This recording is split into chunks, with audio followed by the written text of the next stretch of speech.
सबसे पहले एक बात समझ जाओ भाई, सबसे पहले तो आपको पैसा बनाने की जरूरत है ना। इसको कहते हैं एक्टिव इनकम।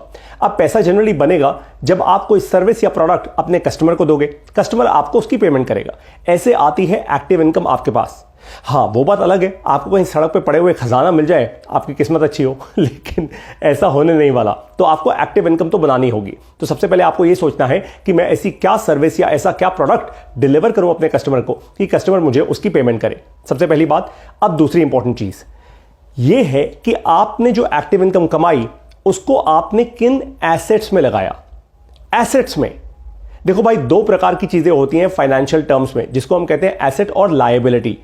एसेट वो होता है जिसमें आपने इन्वेस्ट किया, उससे आपका पैसा और बढ़ गया।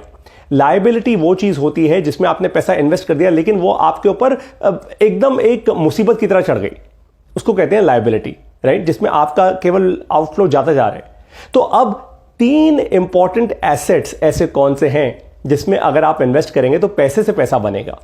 ये है सबसे पहला गोल्ड, बहुत बढ़िया एसेट है। नंबर दो, ये बहुत इंपॉर्टेंट है क्योंकि आपके दादा परदादा सब लोग यही करते आए हैं, और वो है जमीन।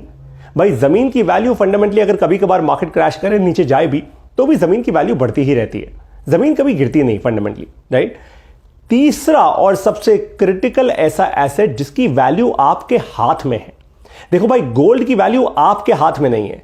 आप इकट्ठा कोई 5,000 या 5 लाख किलो गोल्ड तो खरीद नहीं सकते, कोई टनों टनों का गोल्ड तो नहीं खरीद सकते, तो आपके हाथ में गोल्ड की वैल्यू नहीं है, राइट। दूसरी चीज, जमीन की वैल्यू भी आपके हाथ में नहीं है। ये मार्केट फोर्सेस डिजाइन करती हैं, उसको डिराइव करती हैं, और फंडामेंटली आपको लगता है कि चलो यार मेरी जमीन की वैल्यू बढ़ गई। तीसरी जो चीज है ना, वो है आपका अपना बिजनेस। अगर अपना खुद का बिजनेस करेंगे तो वो वैल्यू आपके हाथ में है।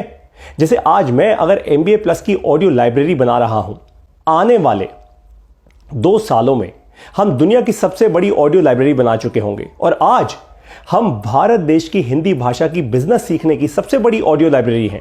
इसका मतलब यह है कि हमने एक ऐसा एसेट बना दिया है जिसकी वैल्यू है। भाई कंपनी ने, हमारी कंपनी ने जो भी रेवेन्यू किया हो, लेकिन उसके बियॉन्ड हमने एक ऐसा एसेट बिल्ड कर दिया है जिसकी वैल्यू है। तो आज कोई बड़ी कंपनी चाहे तो वो हम में इन्वेस्ट कर दे या हमारी कंपनी खरीद ले, राइट। तो एसेट की वैल्यू होती है। अब ये वैल्यू जो होगी ना हमारी कंपनी की, ये सीधा रेवेन्यू के मल्टीपल पे होगी। यानी मान लीजिए हमने X रेवेन्यू किया है, तो कोई 5 गुना, 10 गुना, 20 गुना इसकी वैल्यू देगा, वो भी डिपेंडिंग अपॉन मार्केट फोर्सेस। लेकिन मैं आपको यह समझाने की कोशिश कर रहा हूं कि भाई हमने एक एसेट बिल्ड कर दिया है, यही आपको भी करना है।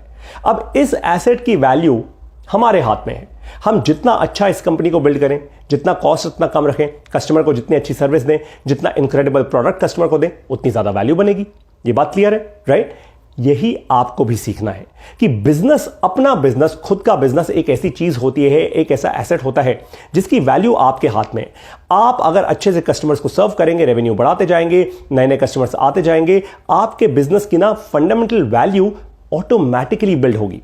सिर्फ उतनी वैल्यू नहीं जो आपके बैंक में पैसा है, लेकिन वैल्यूएशन,